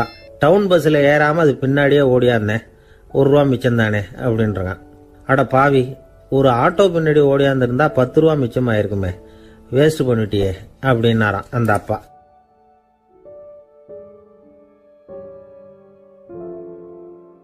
ஒரு தடவை நாரதர் ஒரு தெரு வழியாக போய்கிட்டு இருந்தார். வழியில் ஒருத்தர் வேத சாஸ்திரம்லாம் படிச்சுக்கிட்டு உட்காந்துருந்தார். அவர் நாரதரை பார்த்து எங்கே போயிட்டு இருக்கிறீங்கன்னு கேட்டார். கடவுளை பார்த்துட்டு வரலாம்னு போயிட்டுருக்கிறேன் அப்படின்னார் நாரதர். அப்படின்னா அவர்கிட்ட எனக்கு எப்போ முக்தி கிடைக்கும்னு கேட்டுட்டு வாங்களேன் அப்படின்னார் இவர். சரி கேட்டு வரேன் அப்படின்னு சொல்லிவிட்டு நாரதர் நடந்தார். கொஞ்சம் தூரத்தில் ஒரு மரத்தடியில் ஒரு தொழிலாளி செருப்பு தைச்சிக்கிட்டு உட்காந்துருந்தார். அந்த ஆளும் அதே மாதிரி கேட்டுக்கிட்டார். எனக்கு எப்போ முக்தி கிடைக்கும்னு கடவுள்கிட்ட கேட்டுக்கிட்டு வாங்களேன்னார். அவர்கிட்டையும் சரின்னு சொல்லிவிட்டு நாரதர் நேராக வைகுண்டத்துக்கு வந்து சேர்ந்தார். கடவுளை பார்த்தார். இவங்க 2 பேரும் சொல்லி அனுப்பின விஷயத்தை பற்றி கேட்டார். அதுக்கு கடவுள் சொன்னார், அந்த செருப்பு தைக்கிற தொழிலாளி உடல் நீத்ததும் உடனே என்னை வந்து அடைவான். ஆனால் அந்த சாஸ்திரம் படித்த ஆள் இப்போதைக்கு என்கிட்ட வந்து சேரமாட்டான். அவன் இன்னமும் பல பிறவிகள் எடுத்து அங்கேயே இருக்க வேண்டியிருக்குது. எப்போ இங்கே வந்து சேருவான்னு எனக்கே தெரியாது அப்படின்னார். நாரதருக்கு இதோட ரகசியம் என்னங்கிறது புரியல. எனக்கு ஒன்றும் புரியலையேன்னாரான் கடவுள்கிட்ட. சீக்கிரம் புரிஞ்சுக்குவேன், நீ திரும்பி போகிறப்போ நான் இங்கே வைகுண்டத்தில் என்ன செஞ்சுக்கிட்டு இருக்கேன்னு கேட்டால், ஒரு ஊசியின் துவாரத்தில் ஒரு யானையை கோத்துக்கிட்டு இருக்கிறேன்னு அவங்கக்கிட்ட சொல்லு அப்படின்னார் கடவுள் சிரிச்சுக்கிட்டே. நாரதர் பூமிக்கு திரும்பினார். கடவுளை பார்த்தீங்களா, எப்படி இருக்கார் அப்படின்னு விசாரித்தார். வேத சாஸ்திரம் படித்தவர். ஓ பகவானா, அவர் யானையை ஊசியின் காதில் நுழைச்சிக்கிட்டு இருக்கிறார் பார்த்தேன்னார் நாரதர். ஊசி காதில் யானையா, அது எப்படி முடியும்? நீங்கள் சொல்கிறத நான் நம்ப மாட்டேன்னு விட்டார் அவர். சரி, இந்த ஆளுக்கு இறைவன் பேரில் நம்பிக்கை இல்லை அப்படிங்கிறத நாரதர் புரிஞ்சுக்கிட்டார். அடுத்தபடியாக அந்த தொழிலாளி இருந்த இடத்துக்கு போனார். இறைவனை பார்த்தீங்களான்னு கேட்டார் அவர். பார்த்தேன், ஒரு ஊசி துவாரத்தில் யானையை கோத்துக்கிட்டு இருந்தார் அப்படின்னு சொல்லிவிட்டு நாரதர் அந்த ஆள் முகத்தை கவனித்தார். அந்த தொழிலாளி இதை கேட்டுட்டு கொஞ்சம் கூட ஆச்சரியப்படலை. அவரால் முடியாத காரியம் கூட உண்டானார். என்ன இப்படி சொல்கிற, ஊசியின் துவாரத்தில் யானையை கோக்க முடியும்னு நீ நம்புறியா அப்படின்னு கேட்டார் நாரதர். நிச்சயமாக நம்புகிறேன்னார் அவர். அது எப்படி அப்படின்னு கேட்டார் இவர். இதை பாருங்கள், நான் இந்த ஆலமரத்தடியில் தான் தினமும் உட்காந்துருக்கிறேன். தினமும் இந்த மரத்திலிருந்து எவ்வளவோ பழம் கீழே விழுது. இந்த பழத்தில் இருக்கிற ஒவ்வொரு விதையிலேயும் உள்ள ஒரு ஆலமரம் இருக்குது. ஒரு சின்ன விதைக்குள்ள ஒரு பெரிய ஆலமரம் இருக்க முடியுங்கிறப்ப ஊசி துவாரத்தில் கடவுள் யானையை நுழைய வச்சாருங்கிறத ஒத்துக்கிறதுல என்ன கஷ்டம் இருக்குது அப்படின்னு ரொம்ப சர்வசாதாரணமாக பதில் சொன்னாராம் அந்த தொழிலாளி. நாரதர் யோசனை பண்ணார். இந்த தொழிலாளி வேத சாஸ்திரங்களையெல்லாம் படிக்கலைன்னா கூட அறிவுபூர்வமாக சிந்திச்சு இறைவனை நம்புகிறான். அதனால தான் கடவுள் இந்த ஆளுக்கு சீக்கிரம் முக்தி கிடைக்கும்னு சொன்னார் அப்படிங்கிறத புரிஞ்சுக்கிட்டாராம். இந்த கதையில் வர்ற கடவுள், நாரதர், வைகுண்டம் இதெல்லாம் ஒரு பக்கம் இருக்கட்டும், ஒரு சின்ன விதைக்குள்ள ஒரு பெரிய ஆலமரம் தூங்கிக்கிட்டு இருக்கு அப்படிங்கிற உண்மை, அந்தரத்தில் 1000 கிரகங்கள் சுற்றிக்கிட்டு இருக்குங்கிற உண்மை, இதெல்லாம் நாம் பார்த்துக்கிட்டு தானே இருக்கிறோம். இந்த உண்மைகள் அதிசயமாக நமக்கு தெரியறதுனால அதை நம்பாமல் இருந்துட முடியாது. இயற்கையை பரிபூர்ணமாக நம்புங்கள், அந்த நம்பிக்கையே நம்ம வாழ்க்கைக்கு ஆதாரம் அப்படிங்கிறத விளக்கிறதுக்காக தான் இந்த கதை. இந்த காலத்தில் நம்ம பிள்ளைங்களுக்கெல்லாம் இது மாதிரி நம்பிக்கை அதிகமாகவே இருக்குது. ஒரு நாள் ஒரு சின்ன பையன்கிட்ட கேட்டேன், ஏன்பா கடவுள் ஒரு பானைக்குள்ளே ஒரு யானையை நுழைய வச்சுட்டாருன்னு சொன்னால் அதை நீ நம்புவியா அப்படின்னு கேட்டோம். நம்புவேன் சார், அது ஒன்றும் பெரிய அதிசயம் இல்லைன்னா. எப்படிறான்னு கேட்டோம். எப்படின்னா அந்த பானை அந்த யானையை விட பெருசாக இருந்திருக்கும், அவ்வளவுதான் அப்படின்னு சொல்கிறான். பக்தின்னு சொல்கிறோம் இல்லையா, அது 3 வகைப்படும் அப்படிங்கிறார் ஒரு பெரியவர். அது என்ன 3 வகைன்னா, தெய்வ பக்தி, அடியார்கள் பக்தி, குரு பக்தி. அடியார் பக்தியை விட தெய்வ பக்தியை விட குரு பக்தி தான் ரொம்பவும் சிறந்ததுங்கிறார் அவர். தெய்வத்துக்கிட்ட செஞ்ச பாவம் குருநாதர்கிட்ட தீர்ந்துருமா, குருநாதர்கிட்ட செஞ்ச பாவம் தெய்வத்துக்கிட்ட போனாலும் தீராதான். இப்படி பெரியவங்களாம் சொல்லி வச்சுருக்கிறாங்க. ஒரு காடு, அங்கே அயோத தௌமியர் அப்படின்னு ஒரு தபோதனர், அவர் பல மாணவர்களை ஒன்றா சேர்த்து ஒரு குருகுலம் நடத்திக்கிட்டு இருக்கிறார். பல தரப்பட்டவங்க, பல திறப்பட்டவங்க மாணவர்கள் அதில் சேர்ந்து படிச்சுக்கிட்டு இருக்கிறாங்க. பாஞ்சால ராஜகுமாரன் ஒருத்தனும் அந்த குருகுலத்தில் சேர்ந்து படிச்சுக்கிட்டு இருக்கிறான். அவன் பேர் ஆருணி. பெரிய இடத்து புள்ள, இருந்தாலும் படுப்பில் ரொம்ப கெட்டிக்காரனாக இருந்தான். அவன் தான் அங்கே முதல் மாணவன். ஒரு நாள் குருநாதர் அந்த அரசகுமாரனை கூப்பிட்டார். நம்ம குருகுலத்துக்கு சொந்தமான வயலில் தண்ணீர் பெருகி வெள்ளம் பயிரை அழிக்குதான். அதனால் நீ போய் மடையை அடைச்சிட்டு வந்துரு அப்படின்னார். அந்த அரசகுமாரன் உடனே புறப்பட்டான். குருநாதர் சொல்லிட்டார்ல, உடனே புறப்பட்டான். நான் பெரிய இடத்து பிள்ளையாச்சே, ராஜகுமாரனாச்சே, ரொம்ப செல்வாக்கூட வளர்ந்தவனாச்சே, நான் போய் வயலில் இறங்கி வேலை செய்கிறதா அப்படின்னுலாம் அவன் நினைக்கல. குருநாதர் கட்டளையை நிறைவேற்ற வேண்டியது நம்ம கடமை அப்படின்னு நினச்சான். உடனே ஒரு மண்வெட்டியை தூக்கி தோளில் வச்சுக்கிட்டு புறப்பட்டு போயிட்டான். வயலுக்கு போனான். பார்த்தான், தண்ணி கரையை உடச்சிக்கிட்டு வயலுக்குள்ளே ஏகமாக பாஞ்சிக்கிட்டு இருக்குது. இவன் மண்வெட்டியால் களிமண்ணை புல்லோடு சேர்த்து புல் பத்த மாதிரி வெட்டி வெட்டி போட்டான். இருந்தாலும் மடையை அடைக்க முடியல. தண்ணி அதை மீறி வந்துக்கிட்டே இருக்குது. தண்ணி வந்து வேகமாக வயலுக்குள்ளே போய்கிட்டே இருக்குது. போடுற பத்தையெல்லாம் கரைஞ்சி போயிட்டுருக்கு. இருந்தாலும் இவன் தன்னுடைய முயற்சியை கைவிடலை. வெட்டி வெட்டி போட்டுக்கிட்டே இருக்கிறான். காலையில் அங்கே போனவன் சாயந்தரம் வரைக்கும் இப்படி செஞ்சுக்கிட்டு இருக்கிறான். உடம்பும் மனசும் ரொம்பவும் சோர்ந்து போச்சு. இருந்தாலும் குருநாதர் இட்ட கட்டளையை நிறைவேற்றாமல் இருக்கிறோமேங்கிற ஒரு குறை அவனுக்கு இருக்குது. குரு கட்டளையை நிறைவேற்றாத நான் வந்து இன்னமும் இருக்கணுமா அப்படின்னு யோசனை பண்ண ஆரம்பிச்சிட்டான். என்ன செய்யலாம்னு பார்த்தான். நம்ம குருநாதர் இட்ட பணிக்காக இந்த உடம்பையே தியாகம் பண்ணலாம் அப்படின்னு முடிவு பண்ணான். தண்ணி பாயுதில் அதுக்கு குறுக்க விழுந்து அப்படியே மடையை அடைச்சிக்கிட்டு அப்படியே படுத்துட்டான். இது மற்றவங்களுக்கு தெரியாது. அன்னைக்கு ராத்திரி ஒரு விளக்கு முன்னாடி உட்காந்து குருநாதர் பிள்ளைங்களுக்கு பாடம் சொல்லி கொடுத்துக்கிட்டு இருக்கிறார். முதல் வரிசையில் இருக்கக்கூடிய ராஜகுமாரனை காணலை. நம்ம ஆருணி எங்கே போனா அப்படின்னு சொல்லி மற்ற மாணவர்களை விசாரித்தார். இப்போ அவங்க சொன்னாங்க, சுவாமி அவன் காலையில் வயலுக்கு வந்து மடையை அடைக்கிறதுக்காக போனான், நீங்கள் தான் போக சொன்னீங்க, இன்னும் திரும்பி வரல அப்படின்னு ஒரு பையன். குருநாதர் உடனே ஒரு தீவெட்டி எடுத்துக்கிட்டு மாணவர்களை அழைச்சிக்கிட்டு வயலுக்கு போனார். அங்கே போய் பார்த்தா ஆளை காணும். ஆருணின்னு சொல்லி சத்தம் போட்டு கூப்பிட்டு பார்க்குறார். நான் இங்கே இருக்கேன் குருநாதா அப்படின்னு காலுக்கு அடியிலேருந்து ஒரு சத்தம் வருது. குனிஞ்சு பார்த்தா அவன் மடையில் படுத்துருக்கிறான். என்னப்பா இதுன்னார். காலையிலேருந்து இந்த மடையை அடைச்சி பார்த்தேன் சுவாமி, முடியல, அதனால் இப்படி குறுக்க படுத்துட்டேன். என்னை தாண்டறதுக்கு பயந்து போய் தண்ணியை தேங்கி நின்றுட்டுது அப்படின்னா. அவனுடைய குரு பக்தியையும் அவனை தாண்டறதுக்கு அஞ்சு நிற்கிற தண்ணி தேக்கத்தையும் பார்த்துட்டு எல்லாரும் ரொம்ப ஆச்சரியப்பட்டு போயிட்டாங்களாம். ஆருணி எழுந்திரிச்சு வா அப்படின்னு கூப்பிட்டாரான் குருநாதர். அவன் தண்ணீரை பொழந்துக்கிட்டு எழுந்திரிச்சு வந்தானான். அதனால் அவனுக்கு வந்து உத்தாலகன் அப்படின்னு ஒரு பேர். உத்தாலகன்னா தண்ணீரை பிளந்தவன் அர்த்தம். அந்த உத்தாலகன் மாதிரி இந்த காலத்து மாணவர்களுக்கும் குரு பக்தி வேணும் அப்படின்னு சொன்னோம் ஒரு பள்ளிக்கூடத்தில். உடனே நிறைய மாணவர்கள் எழுந்திரிச்சு நின்னாங்க. சார், நீங்கள் எங்களை வந்து இன்னமும் சரியாக புரிஞ்சுக்கலன்னு நினைக்கிறோம். அன்னைக்காவது ஒருத்தன் அப்படி இருந்தான், இன்னைக்கு ஏகப்பட்ட உத்தாலகர்கள் இருக்கிறோம். எங்கள் வாத்தியார் கட்டளை இட்டா இப்போவே அது மாதிரி வயலுக்கு போய் மடையில் குறுக்கப்படுத்துக்கிறதுக்கு இந்த வகுப்பில் உள்ள அத்தனை பேரும் தயாராக இருக்கிறோம் அப்படின்னாங்க. அப்படியா அப்படின்னு சொல்லி கேட்டோம் ரொம்ப சந்தோஷமாக. ஒருத்தன் ரொம்ப அடக்கமாக எழுந்திரிச்சான். அப்புறம் சொன்னான், ஆமாம் சார், வகுப்பில் வந்து இவர் நடத்துகிற பாடத்தை கேட்டுக்கிட்டு இருக்கிறத விட பேசாமல் போய் மடையில் படுத்துடுறது ஒன்றும் கஷ்டமான காரியமாக இருக்காது, அதனால தான் எல்லாரும் அங்கே போகிறேன்னு சொல்கிறோம் அப்படிங்கிறான். ஒரு ஊரில் ஒரு ஞானி இருக்கிறார். ரொம்ப பெரிய ஞானி, ரொம்ப வயசாகிட்டுது. கடைசி காலத்தில் அவர்கிட்ட சில பேர் வந்தாங்க. உங்கள் குரு யார் அப்படின்னு கேட்டாங்க. அவர் நிமிர்ந்து பார்த்தார். எனக்கு ஆயிரக்கணக்கான குருமார்கள் உண்டு, அவங்க பேரெல்லாம் சொல்லணும்னா இந்த காலம் பத்தாது, ஆனால் முக்கியமான ஒரு 3 பேரை பற்றி மட்டும் உங்களுக்கு சொல்கிறேன் அப்படின்னாராம். அப்புறம் சொன்னார், அந்த 3 பேரில் ஒருத்தன் ஒரு திருடன். ஒரு சமயம் ஒரு பாலைவனம் வழியாக நான் போய்கிட்டு இருந்தேன். அப்போது வழி தவறி போய் ஒரு கிராமத்துக்கு போயிட்டேன். அது இருட்டு நேரம், நடு ராத்திரி, ஊரே உறங்கி போச்சு. அந்த நேரத்தில் ஒரு ஆள் மட்டும் ஒரு வீட்டு சுவத்தில் ஏதோ பண்ணி உள்ளே நுழையிறதுக்கு முயற்சி பண்ணிகிட்டு இருக்கிறான். அவங்கிட்ட போய் நான் இன்னைக்கு இங்கே எங்கே தங்க முடியும் அப்படின்னு கேட்டேன். அதுக்கு அவன், இந்த ராத்திரி வேளையில் அது ரொம்ப சிரமம், ஒரு திருடனோட உங்களால் தங்க முடியும்னா நீங்கள் என்னோட தங்கலாம் அப்படின்னா. நான் அவங்க கூட 1 மாதம் தங்கியிருந்தேன். ஒவ்வொரு நாள் ராத்திரியும் இப்போ நான் என்னுடைய வேலைக்கு போகிறேன், நீங்கள் ஓய்வு எடுத்துக்கோங்க அப்படின்னு சொல்லிவிட்டு போவான்.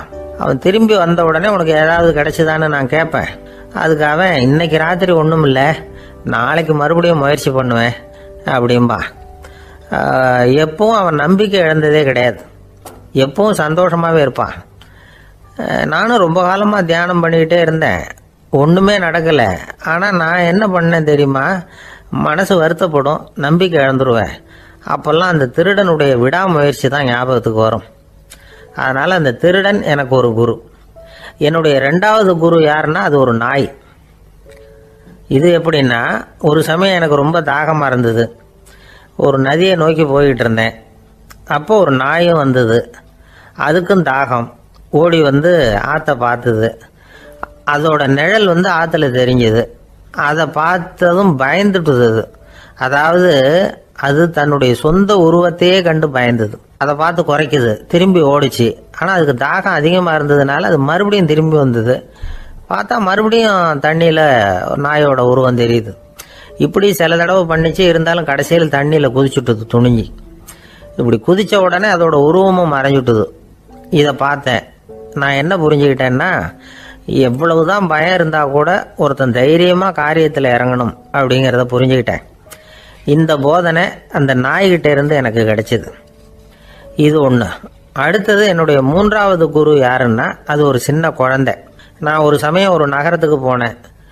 அங்கே ஒரு குழந்தை எரிகிற மெழுகுவத்தி ஒன்று எடுத்துக்கிட்டு வந்தது.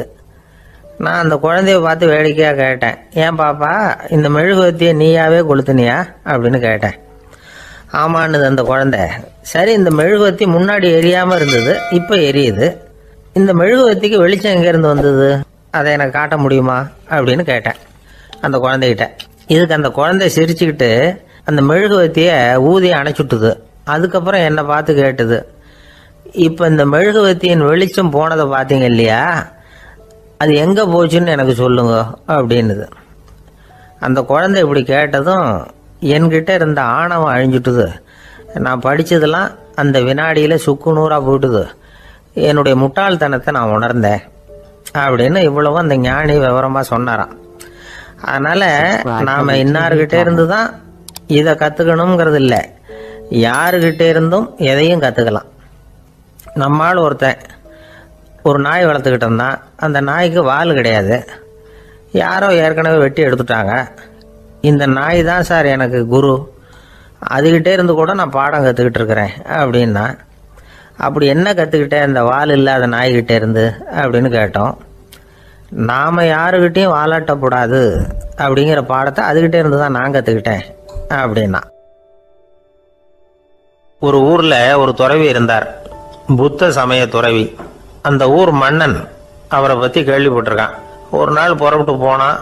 துறவியின் பாதங்களை தொட்டு வணங்கினான். அதுக்கப்புறம் சொன்னான், ஐயா, நான் உங்களை அரண்மனைக்கு அழைச்சிட்டு போகிறதுக்காக வந்திருக்கிறேன்.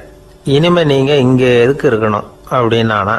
அவன் மனசுக்குள்ளே என்ன நினைப்புன்னா, இவர் எங்கே வர போகிறாரு, நான் ரொம்ப எளிமையானவன், எனக்கு எதுக்கு அரண்மனை வாசம்னு சொல்லி விடுவார் அப்படின்னு நினச்சிருக்கான். ஆனால் அந்த துறவி என்ன பண்ணார் தெரியுமா? அப்படியா, சரி போகலாம், வா, போய் உன் ரதத்தை கொண்டுட்டு வா, அரண்மனைக்கு போகும்பொழுது அதுக்கு தகுந்த மாதிரி ஆடம்பரமாக போகணும் அப்படின்னு விட்டாரான். துறவி இப்படி சொன்னதும் அந்த மன்னனுக்கு மனசுக்குள்ள சந்தேகம் வந்துட்டுது. இவர் உண்மையிலேயே துறவி தானா, ஏமாத்து பேர் வழி மாதிரி தெரியுதே அப்படின்னு நினச்சிருக்கான். இருந்தாலும் இனிமேல் என்ன பண்ணுறது, சொல்லியாச்சு. ரதத்தை கொண்டுகிட்டு வந்தான். துறவி ஏறி உட்காந்தார். பக்கத்தில் ராஜா. அவர் ரொம்ப உற்சாகமாக வரார். இவன் ரொம்ப சோர்ந்து போய் வரான். துறவி மரத்தடியிலேயே வாழ்ந்து பழக்கப்பட்டவர், அரண்மனையில் எளிமையாக ஒரு இடத்துல உட்காந்துக்குவார் அப்படின்னு நினச்சான். ஆனால் அப்படி இல்லை. அரண்மனைக்கு வந்த உடனே அந்த துறவி அதை கொண்டுட்டு வா, இதை கொண்டுட்டு வான்னு சொல்லி உத்தரவு போட ஆரம்பிச்சுட்டார். அரண்மனையில் இருந்தால் அரசனை மாதிரி இருக்கணும் அப்படிங்கிறார். ராத்திரி பூரா சௌரியமாக தூங்கினார். பகலில் அரண்மனை தோட்டத்தில் உலாவ வேண்டியது, நீச்சல் குளத்தில் குளிக்க வேண்டியது, இப்படியே பொழுது போக்கிட்டு இருக்கிறார். அந்த அரண்மனையில் துறவி மகிழ்ச்சியாக இருக்கிறார். மன்னனால் அப்படி இருக்க முடியல. அவருக்கு எந்த கவலையும் இல்லை, இவனுக்கு அரசாங்க கவலைகள். துறவி அப்படி இருக்கிறத இவனால் தாங்கிக்க முடியல. ஒரு நாள் அவர்கிட்டே போய், நான் உங்ககிட்ட கொஞ்சம் பேசணும் நானா. துறவி பார்த்தார்.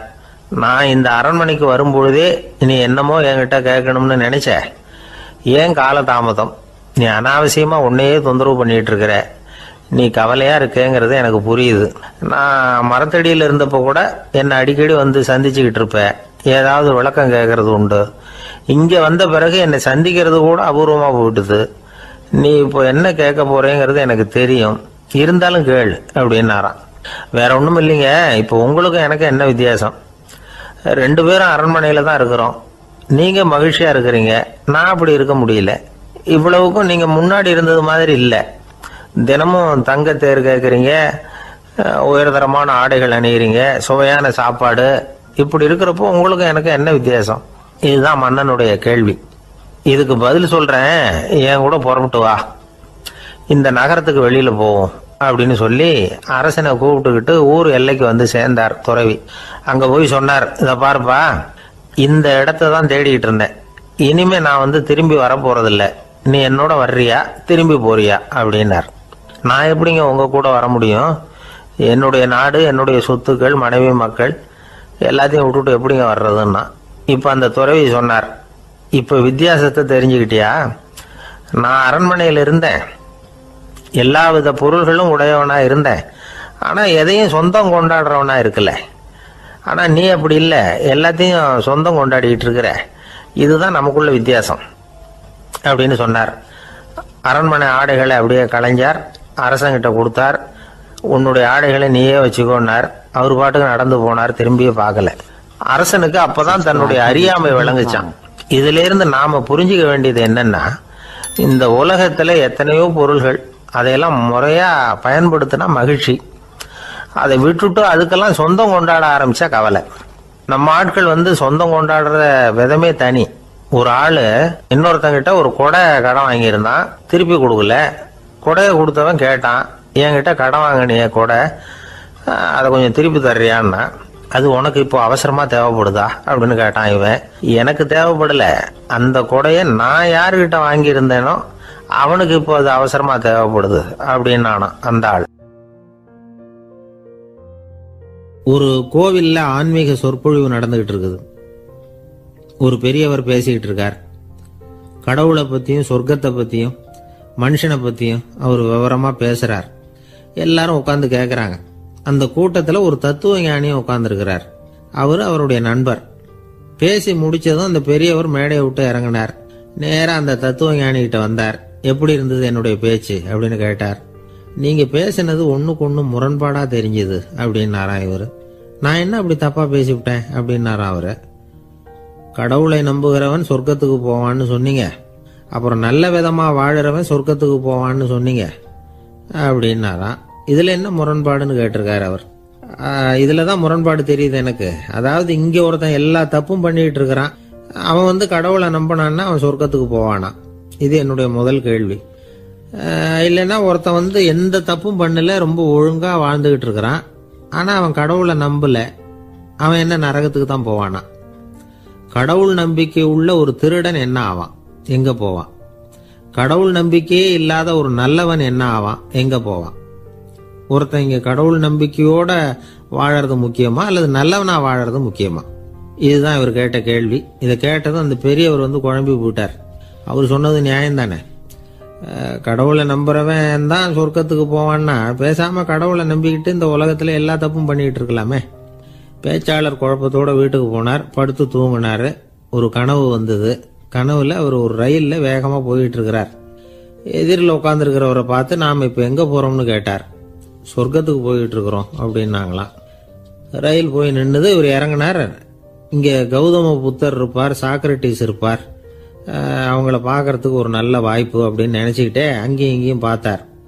அங்க யாருமே இல்லை, ஒரே பாலைவனம் மாதிரி இருக்குது. பச்சை இல்லை, பசுமை இல்லை, பூக்கள் இல்லை, மரம்லாம் மொட்டையா நிக்குது. எலும்பும் தோலுமா சில முனிவர்கள் அங்கேயும் இங்கேயுமா உட்காந்துருக்குறாங்க. இவர் அவங்க கிட்ட போய் இந்த புத்தர், சாக்ரட்டிஸ் இவங்கெல்லாம் எங்க இருக்கிறாங்கன்னு கேட்டாராம். அப்படி யாரும் இங்க இல்லையே, அவங்கெல்லாம் யாரு அப்படின்னு திருப்பி கேட்டிருக்கிறாங்க. இவருக்கு அதிர்ச்சியா போச்சு. அப்படின்னா அவங்க எங்க போயிருப்பாங்க? உடனே ரயில் நிலையத்துக்கு ஓடி வந்தார். அப்பதான் நரகத்துக்கு ஒரு ரயில் புறப்பட்டுக்கிட்டு இருந்தது அங்கிருந்து. அதுல ஏறி உட்கார்ந்தார். ரயில் வேகமா போச்சு. நரகம் நெருங்க நெருங்க காற்று குளிர்ச்சியா வீச ஆரம்பிச்சுதான். வெளியில பசுமையா இருந்துதான். அழகான மலர்கள், அழகான நீர்நிலைகள், நந்தவனங்கள், ரொம்ப அருமையா இருக்குது. ரொம்ப அங்க இருந்தவங்க எல்லாம் ரொம்ப மகிழ்ச்சியா உல்லாசமா வேற இருந்திருக்கிறாங்க. எங்க பார்த்தாலும் ஆடல் பாடல் உற்சாகம். இவர் ரயிலை விட்டு இறங்கினார். அவருக்கு சந்தேகம், இதுவா நரகம் அப்படின்னு விசாரிச்சிருக்கார். ஆமா இதுதான் நரகம் நாங்களாம். எனக்கு ஒரு சந்தேகம் இருக்காரு, என்னன்னு கேட்டிருக்காங்க. கௌதம புத்தரும் சாக்ரட்டிஸும் லாவோஸும் இவங்க மாதிரி இன்னும் பல பேரும் கடவுள் நம்பிக்கை இல்லாதவங்க அவங்கெல்லாம் இங்கே இருக்கிறாங்களா அப்படிங்கிறது தான் என்னுடைய சந்தேகம் அப்படின்னாராம். இப்போ அவங்க சொல்லியிருக்கிறாங்க, இப்போ நீங்கள் பார்க்குறீங்களே பசுமையும் பச்சை பயிர்களும் ஆடல் பாடல்களும் அழகிய மலர்களும் இது எல்லாமே கௌதம புத்தரும் சாக்ரட்டிஸும் அது மாதிரி மகான்களும் இங்கே வர ஆரம்பிச்ச பிறகுதான் உண்டாக ஆரம்பிச்சது. இந்த பிரதேசத்தை அவங்க அப்படியே மாத்திவிட்டாங்க. இப்போலாம் இங்க இருக்கிறவங்க யாரும் சொர்க்கத்துக்கு போறதுக்கே ஆசைப்படுறது இல்லை அப்படின்னாங்களாம். இந்த அதிர்ச்சியிலேயே அந்த பெரியவர் கனவு கலைஞ்சி முழிச்சுக்கிட்டார். இதுல இருக்கிற கருத்து என்னன்னா, நல்லவர்கள் எங்க இருக்கிறாங்களோ அந்த இடத்துக்கு பேர் தான் சொர்க்கம். சொர்க்கம் நரகம்ங்கிறதெல்லாம் ஆன்மீக பண்புகள், அவ்வளவுதான். ஒரு ஊர்ல 2 இணைபிரியாத நண்பர்கள். ஒருத்தன் கேட்டான், இப்ப கடவுள் நம்ம முன்னாடி உங்க 2 பேர்ல யாராவது ஒருத்தர் மட்டும் என்னோட சொர்க்கத்துக்கு வரலாம் அப்படின்னு கூப்பிட்டா நீ என்ன சொல்லுவேன்னு கேட்டானா. இவன் ரொம்ப பெருந்தன்மையா உன்னையே அழைச்சிட்டு போக சொல்லிடுவேன் அப்படின்னு இருக்கான். அப்படின்னா உனக்கு சொர்க்கம் வேணாமான்னு கேட்டிருக்கான் அவன். நீ என்னை விட்டுட்டு போனாவே அப்புறம் இந்த பூலோகமே எனக்கு சொர்க்கம் தாண்டா அப்படின்னு நானா இவன். ஒரே ஒரு ஊர்ல ஒரு பாதிரியார் இருந்தார். ரொம்ப நாள் சந்தோஷமா வாழ்ந்தார். ஒரு நாள் அவர் மடத்து சமையல் அறையில பாத்திரங்களை கழுவி துலக்கி சுத்தப்படுத்திக்கிட்டு இருந்தார். அந்த சமயத்துல ஒரு தேவ தூதன் அவர் முன்னாடி நின்னான். இவர் நிமிர்ந்து பார்த்தார். ஆண்டவர் என்னை உங்ககிட்ட அனுப்பியிருக்கிறார், பரலோகத்துல வாசம் செய்யறதுக்கு உங்களுக்கு நேரம் வந்துட்டுது அப்படின்னு அந்த ஆள்.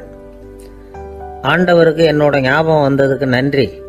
ஆனாலும் இப்போ இங்க நீயே பாரு, எவ்வளவு பாண்டங்கள் பாக்கி இருக்கு, இவ்வளவையும் நான் சுத்தப்படுத்த வேண்டியிருக்கு. நான் நன்றி கெட்டவனா இருக்க விரும்பல. இந்த பணியை முடிக்கிற வரைக்கும் என்னுடைய பரலோக வாழ்வை தள்ளி வைக்க முடியுமா? நீ என்ன நினைக்கிற அப்படின்னு கேட்டார். தேவதூதன் தனக்கே உரிய விவேகத்தோட அன்போட பாதிரியாரை பார்த்தான். சரி, என்ன செய்யலாம்ங்கிறத அப்புறம் சொல்றேன் அப்படின்னு சொல்லிவிட்டு புறப்பட்டு போயிட்டான். ஒரு நாள் அந்த பாதிரியார் தோட்டத்தில் உள்ள களைகளை எல்லாம் ஒரு களை கொத்தியால கொத்தி களை எடுத்துக்கிட்டு இருக்கிறார். அந்த சமயத்துல இந்த தேவதூதன் மறுபடியும் அவர் முன்னாடி நிக்கிறான். பாதிரியார் பார்த்தார். இதை பாரு, இந்த தோட்டம் பூராவும் எவ்வளவு களை மண்டி கிடக்கு, பரலோகம் கொஞ்ச காலம் எனக்காக பொறுத்திருக்கலாம்னு நீ நினைக்கிறியா அப்படின்னு கேட்டார். தேவதூதன் சிரிச்சுக்கிட்டே மறுபடியும் மறைஞ்சிட்டான். மறுபடியும் அவர் களை எடுக்கிறது, தானிய களஞ்சியத்துக்கு வர்ணம் பூசுறது, இப்படிப்பட்ட வேலைகளில் ஈடுபட்டிருக்கார். இன்னொரு நாள் ஒரு மருத்துவமனையில் நோயாளிகளை கவனிச்சுக்கிட்டு ரொம்ப தீவிரமாக இருக்கிறார் அந்த பாதிரியார். ஒரு நோயாளியோட தாகத்துக்கு தண்ணீர் கொடுத்துட்டு நிமிர்ந்து பார்க்குறப்போ தேவதூதன் மறுபடியும் அவர் முன்னாடி நிற்கிறான். இந்த தடவை பாதிரியார் தன்னலமற்றவரா பேரன்பை காட்டக்கூடிய வகையில் தன்னுடைய 2 கைகளையும் உயர்த்தியபடி தேவதூதனின் கவனத்தை பிணியால் வாடக்கூடிய நோயாளிகளின் பக்கம் திருப்பினாராம். தேவதூதன் ஒன்றும் சொல்லல, மறைஞ்சிட்டான். அன்னைக்கு சாயந்தரம் பாதிரியார் மடத்தில் உள்ள தன்னுடைய அறைக்கு போய் இளைப்பாறினார். யோசிச்சு பார்த்தார். தேவதூதனையும் தேவதூதனின் விருப்பத்தையும் பல நாள் தள்ளி போட்டு வந்ததையும் அவர் ரொம்ப நினைச்சு பார்த்தார். திடீர்னு தான் முதுமை அடைகிறதையும் சோர்வு அடைகிறதையும் உணர்ந்தார். ஆண்டவரை நினைச்சார். ஆண்டவரே, உம்முடைய தூதனை மறுபடியும் என்கிட்ட அனுப்புனா நான் சந்திக்கிறதுக்கு ஆவலா இருக்கேன் அப்படின்னு சொல்றப்பவே தேவதூதன் பக்கத்துல நின்னான். பாதிரியார் நிமிர்ந்து பார்த்தார். நீ இப்பவே என்னை அழைச்சிக்கிட்டு போக விரும்பினா நான் பரலோகத்துக்கு வர்றதுக்கு தயாரா இருக்கேன்னார். தேவதூதன் அந்த பாதிரியாரை அன்போடவும் விவேகத்தோடவும் பார்த்து, நீங்க என் கூட பரலோகத்துக்கு வர்ற தயாரா இருக்கிறதா சொல்றீங்க, ஆனா நீங்க இதுவரைக்கும் வேற எங்க இருந்ததா நினைக்கிறீங்க அப்படின்னா, அப்படின்னா இதுவரைக்கும் இருந்த இடம் தான் பரலோகம் அப்படிங்கிறத உணர்த்தி இருக்கிறான். பரலோகம்னா என்னன்னு புரிஞ்சுக்கிறதுக்கு இந்த சம்பவம் நமக்கு உதவியா இருக்குது. தொண்டு செய்யறதை விட பெரிய செயல் வேற எதுவும் இருக்க முடியாது.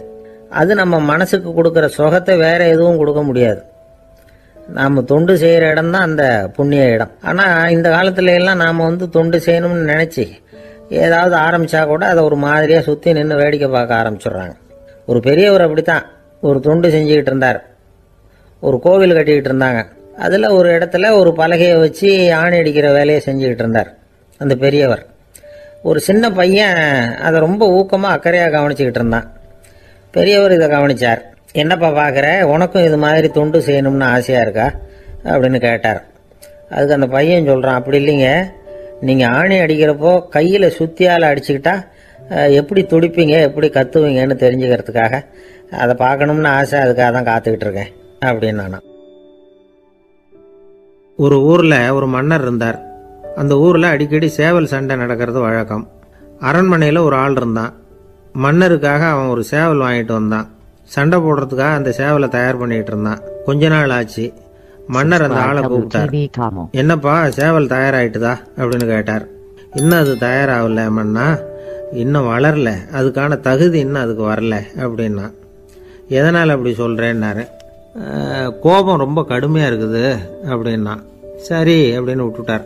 மறுபடியும் கொஞ்ச நாள் ஆச்சு. இப்போ எப்படி நிலைமை, சேவல் தயாரா அப்படின்னார். இன்னும் இல்லை அரசே, மற்ற சேவல் எங்கேயாவது கூவுற சத்தம் கேட்டால் உடனே இது பரபரப்பாயிடுது. பக்கத்தில் ஒரு சேவலின் நிழலை கண்டா கூட இது பரபரப்பாயிடுது அப்படின்னா. சரி இன்னும் கொஞ்ச நாள் ஆகட்டும்னு விட்டுட்டார். கொஞ்ச நாள் ஆச்சு. இப்போ மறுபடியும் விசாரித்தார். இன்னும் நம்ம சேவலுக்கு அந்த தகுதி வரலமன்னா, போராட்ட உணர்வு அதுக்கு இன்னும் இருந்துக்கிட்டு தான் இருக்குது.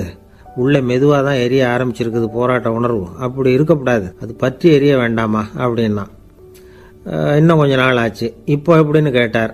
இப்போ அவன் சொன்னான், மன்னா கிட்டத்தட்ட அது போருக்கு தயாராகிட்டுது அப்படின்னு நினைக்கிறேன்னா. எதனால் அப்படி சொல்கிற அப்படின்னு கேட்டார். மற்ற சேவலின் குரலை கேட்டால் அது அசைகிறதே இல்லை, ஒரு பொம்மை மாதிரி ஆயிடுது. அதுக்கு உள்ள ஒரு நுட்பமான விழிப்புணர்வு வந்துட்டுது. அதனால் அது அமைதியாக இருக்குது, மௌனமாக இருக்குது. இனிமேல் அதுக்கு இணையான சேவலே கிடையாது. வெற்றி பெற அது போராட வேண்டிய அவசியமே இல்லை. அதை பார்த்த உடனே எதிரி சேவல்கள் பயந்துட்டு ஓடி போடும் அப்படின்னு சொன்னானா. அந்த சேவலை வளர்த்தவர் சி சிங் சு அப்படின்னு பேர். இந்த சுசுகி சொன்ன கதையும் அது. ஞானிகள் என்ன சொல்கிறாங்க தெரியுமா? அந்த சேவலின் ரகசியத்தை நீயும் கற்றுக்கொள், நீ அப்படி ஆயிடு, சண்டை போடாமலே வெற்றிகள் பெறுகிற நுட்பத்தை புரிந்துகொள். இதுதான் ஞானிகள் உபதேசம். ஒரு குருக்கிட்ட ஒருத்தன் போயிருக்கிறான். எனக்கு சண்டை போட கற்றுக்கணுங்கன்னா. அதுக்கு என்ன செய்யணும்னார். என்ன உங்கள் மாணவனாக சேர்த்துங்கண்ணா. சரி இப்போ உன்னுடைய பலம் என்னன்னு கேட்டிருக்கார். இப்போ நான் தனி ஆளாக இருந்து ஒரு 100 பேரை சமாளிப்பேன் நானா. சரி அப்படின்னா என்னுடைய மாணவனாக உன்னை சேர்த்துக்கிறேன்ருக்கார். சேர்த்துக்கிட்டார். 6 மாதம் பயிற்சி கொடுத்தார். அதுக்கப்புறம் இவனை கூப்பிட்டு கேட்டார், இப்போ உன்னுடைய திறமை எவ்வளவுன்னு. இப்போ நான் தனி ஆளாக இருந்து ஒரு 50 பேரை சமாளிப்பேன் நானா. இன்னும் உனக்கு பயிற்சி தேவைன்னாராம். தொடர்ந்து சில நுட்பங்களை எல்லாம் சொல்லி கொடுத்துருக்கிறார். 1 வருஷம் ஆச்சு. எல்லாத்தையும் கற்றுக் கொடுத்துட்டார். அப்புறம் கூப்பிட்டு கேட்டார், இப்போ உன்னுடைய திறமை எப்படிப்பா, எதிரிகள் எத்தனை பேரை உன்னால் சமாளிக்க முடியும்னாராம். அவன் சொன்னான், ஐயா எதிரிகளின் பலம் என்னங்கிறத புரிஞ்சிக்காம அதை நான் சொல்ல முடியாதுன்னு நானும். இனிமேல் உனக்கு பயிற்சி தேவையில்லை, போயிட்டு வான்னு அனுப்பி வச்சுட்டாரான். ஒரு உண்மையை நாம் புரிஞ்சுக்கணும். அதாவது அடிக்கிறதுக்கு நமக்கு துணிச்சல் தேவையில்லை, அடிக்காமல் இருக்கிறதுக்கு தான் துணிச்சல் தேவை. அடித்தா திருப்பி அடிக்கிறவன் மன உறுதி உள்ளவன் இல்லை, அடித்தா திருப்பி அடிக்காமல் இருக்கிறான் பாருங்க, அவன் தான் மன உறுதி உள்ளவன். ஒருத்தன் தலை தெறிக்க வேகமாக ஓடிக்கிட்டு இருந்தானா. எங்கடா ஓடுற அப்படின்னா, எதுக்க வந்தவன்.